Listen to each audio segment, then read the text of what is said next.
Let's talk about music therapy. People are overwhelmed, stressed, traumatized, depressed, anxious. They're having trouble sleeping and eating. They are afraid for their safety, the safety of their loved ones, the safety of their children. They don't know if they should send their children to school. But music can help. And here's how.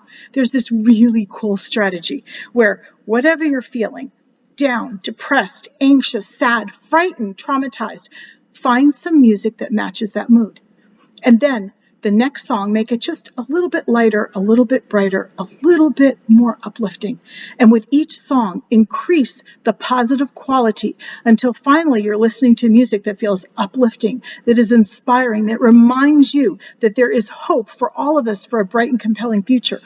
Listen to music that helps you remember that you are a powerful being and that you're part of a powerful nation and that there are so many of us holding positive focus for making positive change. And music can help us get there. Please like, comment, follow, and share. Learn more at orchardhumanservices.org.